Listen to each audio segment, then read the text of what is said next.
Bienvenidos amigos universitarios CEF, UDIMA de todo el mundo y también al resto de los universitarios españoles que nos siguen a través de los distintos canales de comunicación de esta casa, de YouTube y de todo el resto de artilugios de tecnología que nos permiten hoy compartir ideas, valores, sentimientos y aficiones. Quiero agradecer el seguimiento de los últimos programas, tanto aquí como acullá, porque también es un aliciente para los que hacemos este programa Territorio Líder, que entra hoy en su 24 programa. Y lo vamos a hacer con un profesional, con un universitario, que ha dedicado parte de su vida también al mundo de la formación y de la enseñanza, que tiene experiencia como alto funcionario público que es de lo que son las administraciones y en concreto en el Ayuntamiento de Madrid, el consistorio de la capital de España y uno de los grandes de Europa. El personaje en cuestión es este.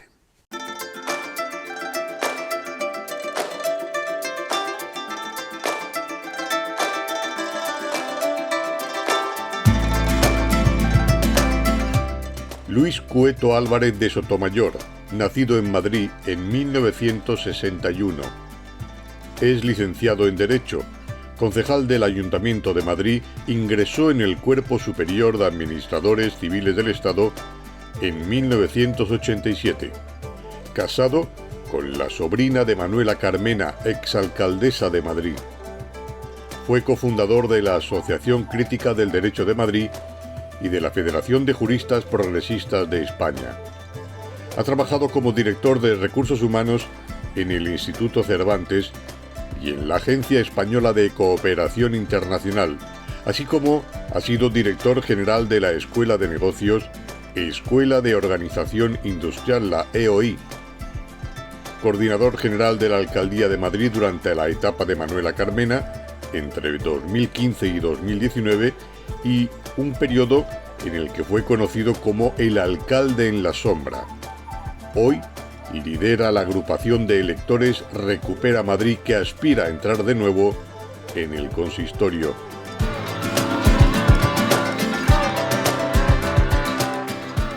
Don Luis Cueto, bienvenido a esta casa. Muchísimas gracias por invitarme. Nada, es siempre un placer.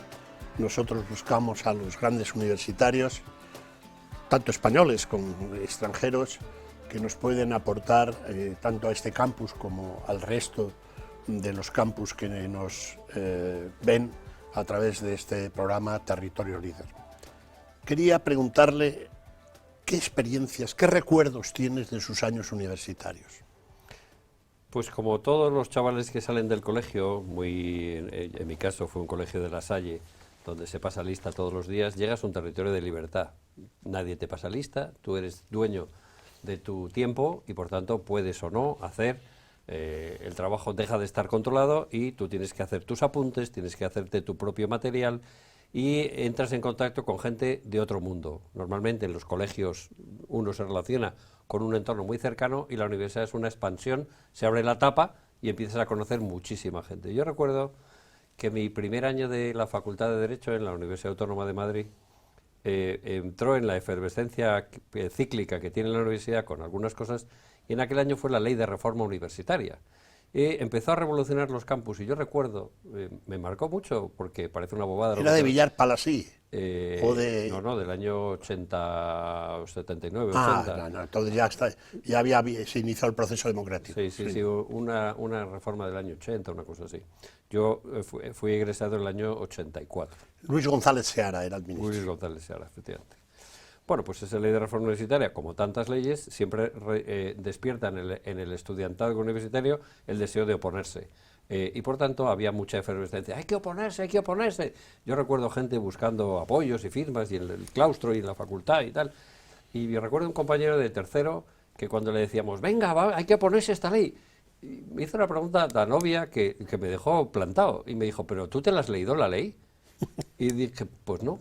Y Y la verdad es que me pareció de repente un aterrizamiento brutal de no seguir consignazos, de no leer las proclamas en las pancartas y dije, pues me la tengo que leer. Empiezo en primer derecho, me la tengo que leer. Sí. Y a partir de ahí, digamos que aterricé un poco más la autonomía de cada persona de no hacer el seguidismo, ¿no? ¿Y por qué derecho? ¿Tiene ancestros familiares o Sí, cómo? mi padre fue abogado y tiene una historia que, si quieres, comparto contigo porque yo creo que me marcó mucho a mí también. Mi padre era el típico adolescente empollón que sacaba matrículas y que todo el mundo auguraba que iba a ser uno de los notarios jóvenes de España, porque su suegro, el marido de su tía abuela, era el presidente de los notarios de España. Él era un niño modelo, estudioso, tímido, y iba a ser un gran notario. Empezó a estudiar las oposiciones y fracasó, suspendió, para sorpresa de todos, porque era el típico estudiante hormiguita. Así invirtió 4 años en hacer ese examen y fracasó. Mi madre estaban de novios y estaba esperando que mi padre acabara su oposición. Y ese niño tímido, pero siempre soberbio por esas cosas de que eres un matriculín y todo el mundo te dora la píldora, pues lo siguió intentando. Volvió a presentarse y volvió a suspender. Esa cura de humildad que le supuso pasar de la fatuidad al reconocimiento de que igual era muy bueno en unas cosas, pero en otras no, le hizo tremendamente humano. Y fue un maravilloso padre de 8 hijos, una persona afable, humilde, encantadoramente campechana, que en vez de quedarse amargado por esa experiencia frustrante, le humanizó. Y siempre fue un grandísimo sabio, porque oye, 4 años de carrera de Derecho, 8 años de oposición, hombre, no aprobarías. Algo sabes. Sabes mucho, ¿no? Y era una persona que siempre vio su profesión un poco quijotescamente. Muchos clientes no les cobraba, antes de ser turno de oficio, pues no cobraba, mi madre se enfadaba, oye, José Mari, pues cobra a la gente. No, hombre, ¿cómo le voy a cobrar a este hombre y tal? Y entonces promediaba sacar adelante 8 hijos, que no es fácil, con un desprendimiento en su carrera. Y esa forma de ser y esa forma de estar en la vida a mí me gustó y dije, pues me gusta, creo que Derecho es una carrera interesante, aunque mi vocación era, como tanta gente, muy precaria, porque yo quería ser diplomático y en tercero de carrera decidí que no era eso lo que debería hacer. ¿Y qué idea tiene Luis Cueto respecto a la exigencia en el estudio, o es a la exigencia de romper los codos, o es partidario de otra cosa? Desde el punto de vista universitario. Desde el punto de vista universitario, yo soy partidario de la formación mejor para el ejercicio de la profesión y la formación de la persona, las dos cuestiones. Es decir, no se trata de sacar un memorión, porque los tiempos han hecho que todo está en Google, y sin embargo tienes que saber interpretar, tienes que aportar tú. O sea, de lo que se trata es de una formación integral, y en ese sentido a mí me gustó mucho cuando leí que Ortega y Gasset en los años ya 20 en la Universidad de República Dominicana decía que el currículum debía estar mezclado de asignaturas de varias especialidades y tener de libre escogimiento algunas y otras, lo que luego ya pasó a las troncales y las materias de libre elección, ¿no? Ya Ortega y Gasset lo dijo aquel año, estamos formando personas y profesionales, las dos cosas, de tal manera que aquello que sea mejor para que las personas que salgan de la universidad sean útiles a su profesión y a la sociedad como personas, perfecto. Es decir, empolloncitos muy cuadriculados o personas muy libres que no saben nada de su profesión son dos fracasos.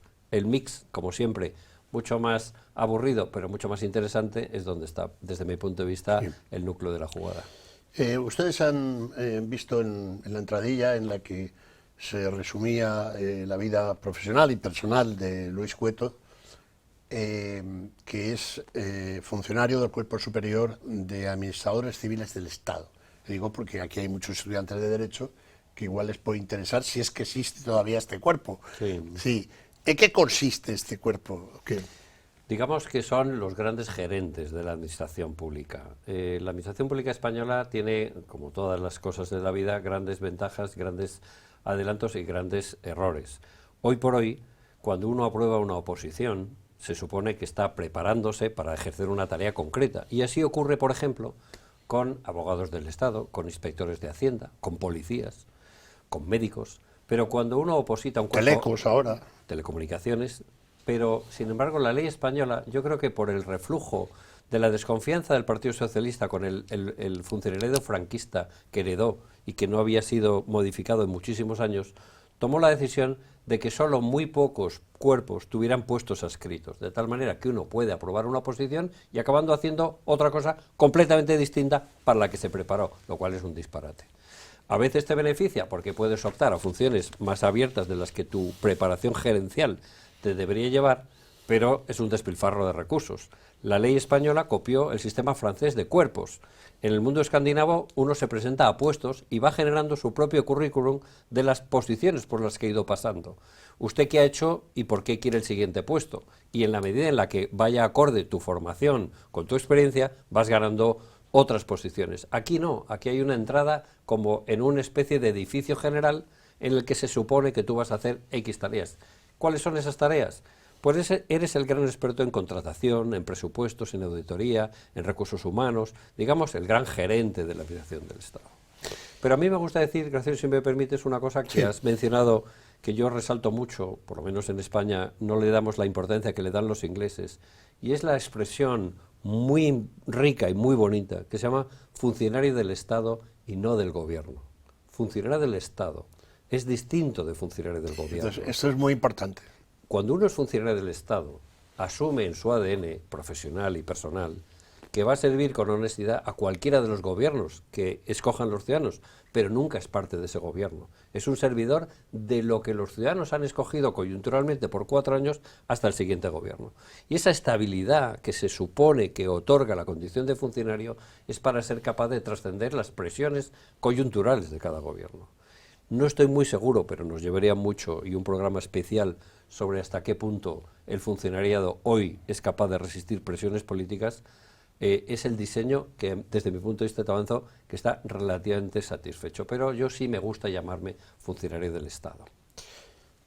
No es baladí la apostilla que ha hecho el señor Cueto. Se lo digo fundamentalmente para los estudiantes de Derecho. Hablemos de Madrid. Pongamos que hablamos de Madrid.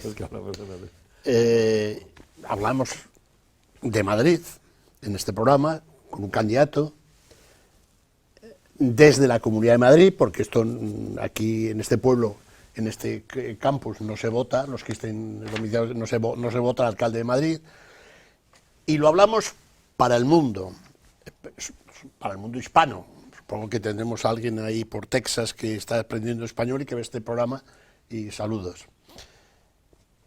¿Qué señas tiene Madrid, capital, desde su óptica? Para el mundo hispano es una referencia histórica, tiene connotaciones de aquella efervescencia de la Segunda República, tiene la efervescencia de muchísimas historias, tiene las resonancias del Real Madrid, del Atlético de Madrid, del Museo del Prado. Es un referente de una iconografía de aquella vieja metrópolis que nunca fue gran capital, porque acuérdate que... Como un pueblo, un pueblo grande, se dice siempre. La época fundacional de España, los Reyes Católicos, la corte era itinerante, nunca estuvo en Madrid, a veces estaba en Valladolid, sí. A veces iban los funcionarios con los baúles, porque a los Reyes Católicos les tocaba coser una España bastante hilvanada apenas, ¿no? La corte era itinerante. Luego la corte en la época imperial española fue Valladolid. Solo fue Felipe II que se la trajo a Madrid porque era un aire muy sano, porque el agua era muy buena, porque estaba en el centro y empezó a hacerse. Pero Madrid nunca se creyó a sí misma, y ese escepticismo de no ser demasiado creído de uno mismo ha hecho que los madrileños sean la pieza fundamental de la ciudad. Ese madrileño sarcástico, irónico, nada presuntuoso, que no ejerce de madrileño, sino que acepta como madrileño a cualquiera que viene al tercer día, que es muy abierto, que no es nada exclusivista, que no entiende su acento como el impositivo, porque en España siempre se dijo, el castellano correcto de los locutores es el de Valladolid.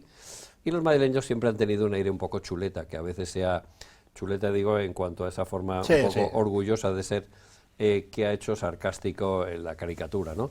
Pero Madrid es una ciudad que, siendo grande, es pequeña, porque 3 millones no es los 20 millones de Sao Paulo, ni son los 20 y tantos de México. Se puede ir andando, es una ciudad muy paseable, es una ciudad donde te puedes encontrar gente y donde puedes cambiar de planes. Eso es maravilloso, porque no tienes que planificar tu vida, sino que de repente dices, oye, pues iba a ir a esta exposición, pero me invitó un amigo a tomar una cerveza, pues me voy. Y esa improvisación es maravillosa. Y dígame, después de sus 4 años en la etapa de Manuela Carmena, luego volveremos con ella rápidamente, como coordinador general, es decir, vicealcalde efectivo, un alcalde de tipo Madrid tiene que ser político o gestor. Pues tiene que ser político, pero solo de lo municipal. Yo recuerdo que cuando a Manuela le ponían un micrófono delante, ¿qué opina usted del proceso en Cataluña y tal? Y decía, mire, mi opinión personal, cuando deje de ser alcaldesa se la voy a dar, como Manuela Carmena. Pero no tiene de especial interés, porque yo no soy politóloga y mi juicio tampoco aporta tanto. Yo quiero hablar solo de lo que es mis competencias, lo que afecta a los madrileños que me votaron y cuyas vidas quiero mejorar, en la parte de mis competencias. Por tanto, tiene que ser inspiradora, claro que sí. Yo en un pleno dije que Madrid había tenido alcaldes funcionarios y alcaldes visionarios. Metía como alcaldes visionarios a Tierno Galván, a Álvarez del Manzano y a Manuela Carmena. Y metía como alcaldes funcionarios a Juan Barranco, a Álvarez del Manzano y a Ana Botella. ¿A qué llamo yo alcaldes funcionarios? Que no aportan espíritu, chispa, que no emocionan, que no lideran, que no tienen una visión de la ciudad. Y en nuestro actual alcalde de Almeida le dije, lo siento, pero usted le voy a meter en el cajón de alcaldes funcionarios, porque no despiertan ese deseo de quiero seguir a esta persona porque tiene una idea de ciudad que me encanta. No es el caso. Y esos alcaldes funcionarios muchas veces son prescindibles. Si un día se ponen malos y se tiran 6 meses sin estar y no pasa nada, malo. Eso es como cuando tú descuelgas un teléfono y nadie protesta, es que ese teléfono no valía para nada. Pues esa es la idea que yo tengo. Ya, llegados a este punto, no quiero aprovechar la ocasión, porque tuvo una gran repercusión mediática, lógicamente. Esta frase del Papa, cuando le presentan a Almeida, dice, el heredero de Manuela Carmena. De la gran Manuela. Sí. ¿Qué comentaron en la familia? Manuela tuvo una curiosa y magnífica relación con el actual Papa, que es una persona que para la parte más integrista del catolicismo es un Papa demasiado avanzado, le llaman el Papa comunista. Bueno. Y para personas que se estaban alejando del catolicismo porque la ortodoxia les alejaba de una sociedad que ya no sigue tanto dogma y tanto rito, pues les pareció que era una recuperación de un espacio de confianza, ¿no? Y Manuela, al mes de ser investida alcaldesa, acudió a un acto en el Vaticano donde este Papa había publicado la encíclica que mucha gente decía, esta encíclica la podía haber escrito alguien de Greenpeace, porque trataba de dos cuestiones importantes, la ecología, el clima, el cambio climático, la naturaleza y la trata de personas. Las dos cuestiones, Manuela como jueza ha tenido que enfrentarse a ese tema y como alcaldesa generó una muy buena sintonía. Y yo creo que el Papa era muy sensible a nuestras, digamos, mensajes muy de que los ciudadanos recuperaran su protagonismo, aquel cartel tan polémico que pusimos de Welcome Refugees en la fachada del ayuntamiento. Para el Papa era una referencia interesante de una persona, además de 70 años, que no había quedado contaminada por las miserias de la pequeña política de la posttransición española, en la que la corrupción había manchado toda una generación de políticos, y Manuela venía, digamos, pura y limpia de los fundadores del sistema democrático. Atravesó los años de la corrupción limpia porque estaba en otro estadio y apareció como un puente entre la gente joven que necesitaba referencias y no las quería encontrar en aquella generación que se había manchado, por decirlo de alguna manera, en los manejos de la política del día a día, que siempre te mancha. Entonces, de repente, Manuela apareció como un espejismo, una cosa muy curiosa, de persona muy cercana, muy empática, que generó una mezcla de señora entrañable y directiva agresiva, porque Manuela de ñoña no tiene un pelo, era una persona capaz de, con gran fiereza, llevar a cabo los proyectos que quiere llevar a cabo. Así que bueno, yo creo que el Papa hizo eso. Y cuando Martínez Almeida, por intentar tapar esa situación un poco desairada para él, dijo, bueno, me gusta que el Papa se acuerde de Manuel, aunque los madrileños ya lo han olvidado. Pinchó en hueso, porque no es cierto. No es cierto. Si hubiera Bueno, dicho una frase... es una salida. Una salida mala, porque si hubiera dicho una cosa acertada, dices, mira qué bien, el tío ha salido bien, pero es que dijo una cosa que no es cierta, porque mucha gente se acuerda de Manuel Carmena. Sí. Y a usted he leído en mucha prensa en sus 4 años que hablan del sobrino de Manuela Carmena. ¿Le molesta o...? Bueno, no, al principio cuando llegamos a la alcaldía, Ana Botella había hecho una norma 3 días antes de dejar de ser alcaldesa, por cierto, porque cuando estuvo ella se cuidó muy mucho de no aplicar la norma que dejaba al siguiente, de que ningún familiar fuera colocado en puestos de asesoramiento. Esperanza Aguirre dijo, qué bien, he encontrado una línea de ataque nada más llegar a esta señora que va de tan pura y tal, pero luego descubrió que el puesto por el que yo había sido nombrado era un puesto reservado a funcionarios, no entraba en el cupo de la crítica, por lo cual yo estoy muy orgulloso porque a Manuela la conozco, yo estoy casado con una sobrina suya y por esa vía, pero yo he tenido relaciones laborales y profesionales con Manuela a lo largo de 30 años de muy variada índole, con lo cual cuando llegué a la alcaldía, porque Manuela me pidió que apuntalara el equipo directivo, pues no tengo ningún inconveniente, orgullosísimo. Bueno, y usted se presenta ahora por una agrupación de lectores. Y cuéntenos qué es eso. La ley en España permite que alguien concurra al puesto de alcalde o con un partido político, todos sabemos lo que es un partido político, o con una agrupación de electores. Eso es muy habitual y no mucha gente sabe que, por ejemplo, en Navarra... Es más de sociedad civil, digamos. Es mucho ¿no? más vecinos y profesionales que se unen sin querer que les arrastre la lógica del partido político. Sí, ya, entendido. En la Comunidad Foral de Navarra, la mitad de los vecinos no tienen alcalde de un partido político, tienen de agrupaciones de electores. Y eso es muy habitual en pueblos pequeños, donde la gente vota a la persona. Incluso cuando esa persona cambia de partido, le siguen votando, porque se fían de la persona, ¿no? Nosotros nos gusta mucho dos ideas importantes de lo que separa una agrupación de un partido. Por ley, la agrupación de electores se extingue al día siguiente de las elecciones. No tienes que dar de comer a nadie, no tienes que buscar dinero para el partido, ni tienes que rebañar de tus cargos la mitad de su sueldo para pagar una estructura, porque no la tienes. Porque el objetivo es colocar a tus representantes en las instituciones y al día siguiente desaparece. Casi esto, no es parásita. Señor Cueto, yo que soy castellano viejo de la Ribera del Duero, me recuerda mucho a la democracia original de Castilla, que era concejo abierto, se tocaba la campana y ahí se... Sí, debajo del árbol o en el atrio de la iglesia. Exactamente. ¿No? Sí, entonces, sí. Esto... Sigue habiendo concejo abierto en pueblos pequeños. Sí. Sigue existiendo. Bueno, ustedes en la entradilla, en la presentación de Luis Cueto, se ha especificado, subrayado, que se lidera esta agrupación de lectores Recupera Madrid. Recupera Madrid. Lo digo por la gente que nos ve aquí en la capital. Quería preguntarle, señor Cueto, nos queda de poco tiempo, que me diga las 3 necesidades básicas de la capital de España. Bueno, lo primero, vivienda. No puede ser que en la ciudad de Madrid la gente joven esté hasta los 30, 32 años sin salir de casa de sus padres porque no puede pagar una vivienda. La ciudad de Madrid ha tenido un incremento brutal y además a la gente ya no le dan hipotecas, con lo cual esa cosa de me tiro 40 años pagando, pero a los 30 ya tengo mi propia casa, eso ya no ocurre. Es un enorme problema y España, con una frase muy afortunada de ministros franquistas, cuando enfocaron que la gente tuviera su propia casa en vez de alquilarla, dijo, nosotros queremos un país de propietarios, no de proletarios.